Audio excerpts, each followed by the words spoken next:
여호수아서 13장 1절에서 7절까지 말씀을 저와 여러분께서 합독하시겠습니다. 여호수아가 나이가 많아 늙음에 여호와께서 그에게 이르시되 너는 나이가 많아 늙었고 얻을 땅이 매우 남아 있도다.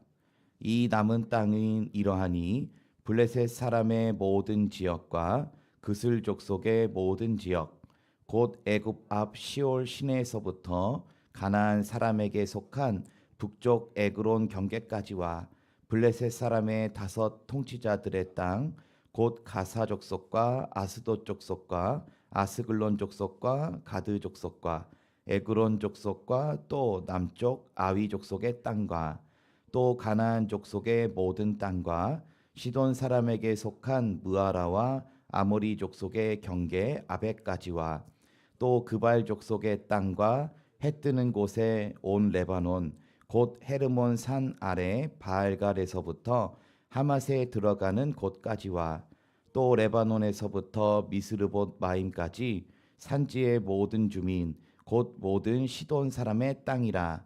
내가 그들을 이스라엘 자손 앞에서 쫓아내리니 너는 내가 명령한 대로 그 땅을 이스라엘에게 분배하여 기업이 되게 하되 너는 이 땅을 9지파와 므낫세 반지파에게 나누어 기업이 되게 하라 하셨더라. 아멘. 오늘 말씀의 제목은 신실하신 하나님이란 말씀의 제목입니다. 여러분 하나님의 신실하심에 대해서 묵상해 보신 적 있으십니까? 하나님 신실하신 분이시다. 이 말씀은 성실하신 분이시다.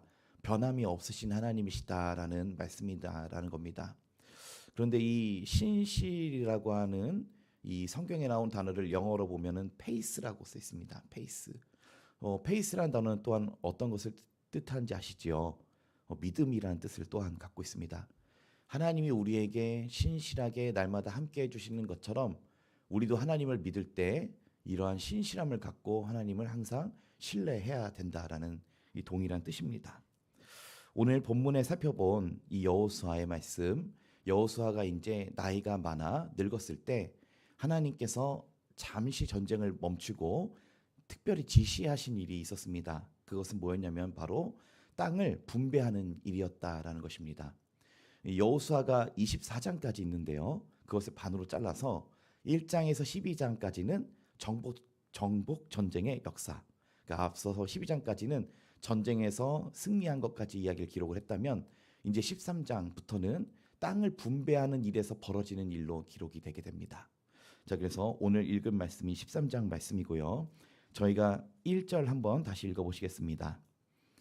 여호수아가 나이가 많아 늙음에 여호와께서 그에게 이르시되 너는 나이가 많아 늙었고 얻을 땅이 매우 많이 남아 있도다. 아멘.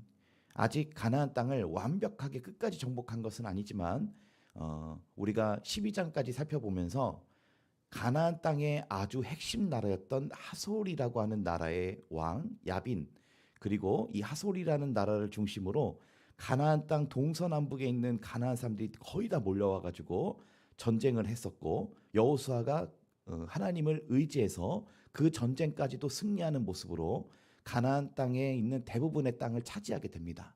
그러나 완벽히 정복한 것은 아니었습니다. 자, 이 상황에서 하나님은 여호수아에게 1절에 이렇게 말씀하십니다. 너가 나이가 많아 늙었다라고 말씀하시면서 이어서 하나님께서 어떤 것을 지시하시냐면은 땅을 분배해라라는 이 명령을 주시게 됩니다. 여러분, 땅을 분배하는 것도 굉장히 중요한 과업입니다.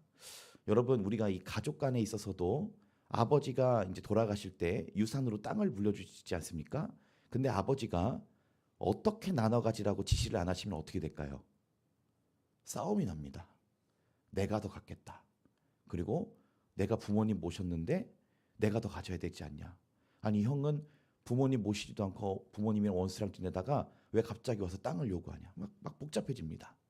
그래서 이 가족 간에서도 유산을 분배할 때 아버지의 지시가 없으면 복잡해지는 것인데 여호수아가 이 이스라엘 나라의 큰 지도자로서 마지막으로 해야 될 것을 하나님께서 먼저 땅을 먼저 좀 분배를 해라라는 하나님께서 명령을 주셨다라는 것입니다. 저희 6절 말씀 한번 읽어보실까요? 또 레바논에서부터 미스르봇 마임까지 산지의 모든 주민 곧 모든 시돈 사람의 땅이라. 내가 그들을 이스라엘 자손 앞에서 쫓아내리니 너는 내가 명령한 대로 그 땅을 이스라엘에게 분배하여 기업이 되게 하되. 아멘. 이 6절 말씀 보면은 이 하나님께서 이렇게 말씀하십니다. 너는 내가 명령한 대로 그 땅을 분배하여 기업이 되게 하라. 자, 그러니까 이 땅 분배를 지시하신 분이 누구십니까? 하나님이시다라는 걸 살펴볼 수 있습니다. 자, 그래서 이 땅에 분배를 지시하신 분이 하나님이시고 이 여호수아를 통해서 구체적으로 어떻게 분배해야 될지를 아주 구체적으로 이 지명을 하나님께서 하십니다. 저희 이어서 7절 한번 읽어보시겠습니다. 너는 이 땅을 9지파와 므낫세 반지파에게 나누어 기업이 되게 하라 하셨더라. 아멘. 요단강을 중심으로 요단강 서편에는 9지파와 반지파, 그리고 요단강을 중심으로 요단 동편에는 2지파와 반지파 해서 총 12지파가 동쪽에 3지파, 그리고 왼쪽에 므낫세 반지파까지 해서 10지파가 이제 이렇게 나눠 가지게 됩니다. 그런데 이 부분을 살펴보시면 하나님께서 어디부터 어디까지 차지해야 되는지를 말씀해 주시고요. 그리고 이제 이어서 땅 분배하는 부분을 살펴보면은 하나님께서 어느 족속이 어느 지역을 차지해야 될 것도 아주 구체적으로 말씀하신다는 것을 살펴볼 수 있습니다. 오늘 이 말씀을 통해서 땅을 기업으로 주시는 이가 하나님이시고, 또 그리고 어떻게 어디에서 살아가야 될지를 지시하시는 분도 하나님이시다라는 것을 또한 살펴볼 수 있습니다. 저희 시편 136편 21절 22절에 이렇게 말씀합니다. 그들의 땅을 기업으로 주신 이에게 감사하라. 그 인자하심이 영원함이로다. 곧 그 종 이스라엘에게 기업으로 주신 이에게 감사하라. 그 인자하심이 영원함이로다라고 이 땅을 기업으로 분배받은 이스라엘이 기쁨으로 이렇게 시편에 이렇게 기록하고 하고 있습니다. 이 땅을 기업으로 주신 이에게 감사하라. 그분은 곧 하나님이시다. 그 종 이스라엘에게 기업으로 주신 이에게 감사하라. 그 인자하심이 영원하심이로다라고 이렇게 말씀하고 계시다라는 것입니다. 여러분, 사람에게 살 곳을 그리고 땅을 기업으로 주시는 분은 하나님이시다라는 것입니다. 오늘 이 말씀을 통해서 하나님께서 이 1장부터 12장까지 전쟁에서 날마다 승리하게 하시고, 이 전쟁이 어느 정도 마무리되고 난 이후에 땅을 기업으로 분배하게 하신 이도 하나님이심을 살펴보면서 하나님의 신실하심에 대해서 오늘 한번 생각해 보려고 합니다. 여러분, 하나님은 우리가 살아갈 터전을 마련하시는 하나님이십니다. 그리고 여호수아의 말씀을 통해서 지금까지 이스라엘을 이끌어 오신 것도 하나님, 그리고 그 땅을 나누어 주시는 것도 하나님이시라는 것을 살펴볼 수 있습니다. 여러분, 이스라엘이 이제는 땅을 분배받게 되어서 이제 정착하게 되는 장면을 살펴볼 수 있는데요. 그러나 이 전까지 얼마나 많은 일이 있었는지를 한번 생각을 해보십시오. 출애굽해서 홍해를 건너고 또 마라의 쓴물을 만나기도 하고, 그 마라의 쓴물이 달게 되는 역사를 만나기도 하고, 광야길을 지나면서 또 하나님을 원망하고 두려워해서 원망하기도 하고, 40년돈을 돌다가 만나와 메추라기를 경험하기도 하고, 또 모세가 죽고 여호수아를 이끌어 이 가나안 땅을 차지하기까지 얼마나 많은 일들이 삶에 있었는지를 한번 생각해 보십시오. 여러분, 하나님께서는 결국 우리가 정착하며 안주할 그 땅으로 인도해 주시지만 거기까지 이르기까지 얼마나 많은 전쟁을 치러왔는지를 한번 또한 우리가 생각해 봐야 된다는 것입니다. 그리고 여러분, 우리가 이렇게 인도함을 누리면서 한 가지 무조건 생각해야 될 것은 뭐냐면, 결국은 하나님의 신실하심 때문에 그 백성이 인도되었다라는 것입니다. 여러분, 우리에게 얼마나 연약함과 우리 안에 부족함이 얼마나 많은가요? 그럼에도 불구하고 어떻습니까? 하나님이 신실하셔서 우리를 하나님의 나라에 이를 때까지 날마다 붙들어 주시는 하나님의 신실하심이 있습니다. 우리가 하나님 앞에 온전하게 살지 못하고 거룩하게 살지 못하고 우리가 하나님께 잘 믿는다라고 서원했다가도 또 하나님을 배반하고, 약속이 아무렇지 않은 것처럼 깨뜨리는 우리에게 이렇게 신실하지 못한 모습이 있어도 하나님은 항상 우리를 신실하게 이끄신 하나님이셨다라는 것입니다. 결국은 하나님 말씀해 주신 대로 아브라함에게 약속해 주신 대로 그 땅을 주리라 하신 그 약속대로 결국은 수대의 수대가 흘러 그 사람들이 방황하고 두려워하고 원망했어도 하나님께서는 그 백성을 결국에는 이끌어 그 가나안 땅에 정착하신 하나님이시다라는 것입니다. 여러분, 하나님은 신실하신 하나님이십니다. 하나님이 신실하시다라고 하는 뜻은 히브리어로 아만이라고 하는데요. 지속하다, 성실하다라는 뜻을 갖고 있습니다. 여러분, 시편 121편 4절에 하나님이 이렇게 말씀하십니다. 이스라엘을 지키시는 이는 졸지도 아니하시고 주무시지도 아니하시리로다. 아멘. 이 시편 말씀에 하나님은 주무시지 않는다라고 말씀하고 계십니다. 우리가 하나님의 신실하심을 어떻게 해볼까? 사실 우리의 수준에서 있어서는 하나님이 어느 정도로 신실하신지 다 완벽히 이해할 수 없습니다. 우리는 사람이기 때문에 그렇습니다. 그 하나님의 신실하심, 시편 120편 4절에는 하나님은 주무시지 않는다라고 말씀하고 계시고요. 저희 한 군데 또 찾아보시겠습니다. 야고보서 1장 17절 말씀 잠깐 찾아보실까요? 야고보서 1장 17절 말씀입니다.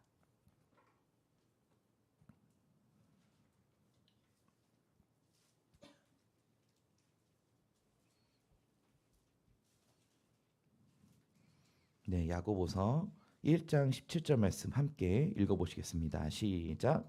온갖 좋은 은사와 온전한 선물이 다 위로부터 빛들의 아버지께로부터 내려오나니 그는 변함도 없으시고 회전하는 그림자도 없으시니라. 아멘. 이 야고보서 1장 17절에 보면은 그는 변함이 없으신 하나님이시다라고 말씀하고 계십니다. 변하시지 않는다. 우리는 변할 때가 있죠.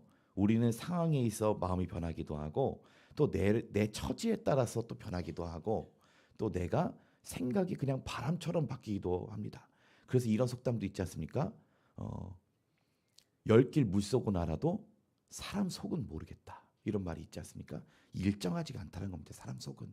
그러나 하나님께서는 야고보서 1장 17절에 변함이 없으신데 이 변함 없으신 속성을 아버지께서 빛이시다라는 표현을 합니다. 빛들의 아버지. 빛들의 아버지께서 변함이 없으신데 그에게는 회전하는 그림자가 없으시다. 자, 그래서 아버지를 빛에 비유하면서 변함 없으신 그 신실하심의 속성을 야고보서는 이렇게 표현하고 있습니다. 하나님 빛이시다. 이 빛이 퍼지게 되면은 그 안에는 어둠이 있을 수 있을까요? 없을까요? 없습니다. 이 빛이 퍼지면은 그 가운데 어둠이 단 1도 없는 것처럼 하나님께서 그 정도로 완벽하게 변함없으신 신실하신 하나님이시다라고 오늘 우리가 한번 이해해 보려고 합니다. 또 호세아서 6장 3절에는 이렇게 말씀하셨습니다. 그러므로 우리가 여호와를 알자, 힘써 여호와를 알자. 그의 나타나심은 새벽빛같이 어김없나니 비와 같이 땅을 적시는 늦은 비와 같이 우리에게 임하시리라 하니라. 아멘. 호세아서 6장 3절엔 이렇게 말씀하십니다. 그의 나타나심은 새벽빛같이 어김이 없으시다라고 말씀하고 있습니다. 여러분, 아침 해가 떠오르지 않은 적이 있었던가요? 단 한 번도 없죠. 항상 때가 되면 어둠이 심하고 칠흑 같은 어둠 속에서도 분명히 뭐가 떠오릅니까? 분명히 해가 떠오르는 것 같이 하나님의 신실하심이 그렇다는 것입니다. 그래서 하나님의 나타나심은 새벽빛같이 어김이 없으신 하나님이시다. 약속을 어기지 않는 하나님이시다라는 것입니다. 여러분, 오늘 우리가 섬기는 이 하나님이 여호수아가 섬겼던 하나님과 동일한 하나님이십니다. 여호수아와 이스라엘을 이끌어 오셔서 가나안 땅에 정착시킨 하나님의 그 신실하심이 오늘 우리의 삶 가운데도 날마다 신실하심으로 역사해 주실 줄로 믿습니다. 하나님은 변치 않으시는 분이십니다. 하나님의 그 함께하심의 신실하심의 은혜는 새벽빛같이 어김이 없이 우리에게 나타나시는 은혜시다라는 것입니다. 여러분, 이 여호수아의 말씀을 이 반절까지 좀 정리하면서요. 함께 하시며 신실하신 하나님이셨다라고 이렇게 좀 정리를 할 수 있겠고요. 또 우리가 두 번째로 좀 나눠보고 싶은 것은 우리도 하나님께 신실해야 하겠습니다. 하나님이 세우시는 나라, 왕은 하나님이시고 국법은 율법이고요. 말씀이고요. 그리고 백성이 거주할 영토를 하나님께서 분명히 주실 때가 있습니다. 오늘 여호수아 13장의 말씀이 그 말씀입니다. 하나님께서 땅을 분배하실 때가 분명히 있습니다. 그러나 우리가 먼저 기억해야 될 것은 이 과정을 오면서 수많은 전쟁이 있었다라고 하는 것입니다. 여러분, 우리는 수많은 영적 전쟁을 또한 치러왔음을 또한 기억해야 되고요. 또 치러야 될 때가 있고요. 또 하나님께서 그 땅을 차지하게 하실 때도 또한 있습니다. 여러분, 그러나 어느 때이든지 우리는 하나님 앞에 신실해야 됩니다. 하나님이 우리에게 신실하신 것처럼 우리가 전쟁 중일 때는요. 하나님이 나와 함께 하시며 신실하신 하나님이시다라는 것을 우리가 분명히 기억해야 하겠고요. 그리고 땅을 분배받고 나서는 나태하지 말아야 됩니다. 이 이스라엘 백성들이 나중에 가나안 땅을 분배받고 나서 그 땅의 편리함 때문에 하나님을 또 버렸죠. 그 신명기서 말씀에도 너희가 나중에는 그 마음이 변하여서 하나님을 떠나게 될 것이다라는 경고를 주신 적이 있습니다. 여러분, 우리가 이 두 가지를 생각하면 좀 마치고자 합니다. 너무 힘든 전쟁 중이십니까? 하나님이 신실하신 분이신 줄 믿고 승리하는 저와 여러분 되시길 소원합니다. 그리고 땅을 분배받아서 기쁨 가운데 계십니까? 나태하지 마시고 근신된 마음을 품고 하나님을 생각하는 저와 여러분 되시기를 소원합니다. 우리의 삶이 때로는 전쟁일 수 있고요. 또 때로는 하나님께서 허락해 주신 평안일 수 있습니다.